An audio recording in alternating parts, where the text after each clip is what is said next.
స్పందిస్తారని కూడా నేను కోరుకుంటున్నాను. ఎందుకంటే ఎవరు తప్పు చేసినా నేను ప్రశ్నించడానికే, ప్రజల పక్షాన ప్రశ్నించడానికే వచ్చాను, పదవులు కాదు నాకు ముఖ్యం అని తను ప్రతి సభల్లో కూడా చెప్పారు.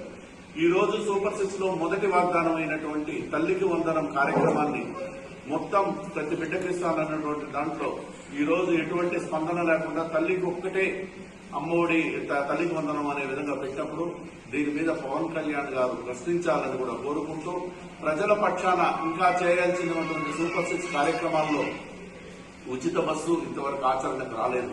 ఎందుకంటే దాని మీద మొత్తం నివేదికలు తీసుకుంటున్నాం. ఇటు కర్ణాటకలో, తెలంగాణలో అధ్యయనం చేసి కాలయాపన చేస్తూ దాని తర్వాత ఎప్పుడో 2 సంవత్సరాలకు 3 సంవత్సరాలకు పెడతామని అంటున్నారు. ఇంతవరకు అది కాలేదు. అదేవిధంగా ఉచిత ఇసుక అన్నారు.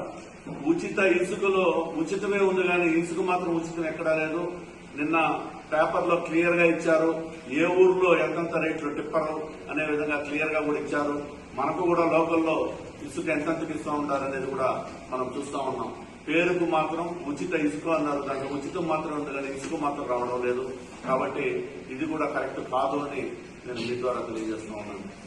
అదేవిధంగా ఇంకా సూపర్ 6 లో ఆ ఒక్క పెన్షన్ తప్పితే మిగతా ఏది కూడా కార్యాచరణకు రాలేదు. వీటన్నిటినీ కూడా ఈ నెల లోపు పూర్తిగా సూపర్ 6 లో పెట్టినటువంటి పథకాలన్నీ కూడా ఆచరణలోకి తీసుకొచ్చి ప్రజలకు సేవ చేసే విధంగా ప్రభుత్వాన్ని పాలించాలని కూటమి ప్రభుత్వాన్ని కోరుకుంటున్నాం. అదేవిధంగా ఒకవేళ ఆచరణకి రాని పక్షంలో ప్రజల పక్షాన మేము పోరాడడానికి, మేమన్నిటినీ ప్రశ్నించడానికి మేమందరం కూడా సిద్ధంగా ఉన్నామని, ఇది తొందరలోనే ఆచరణకు ఈ సూపర్ 6 పథకాలని రావాలని కూడా మీ ద్వారా వాళ్ళు కోరుకుంటున్నాం.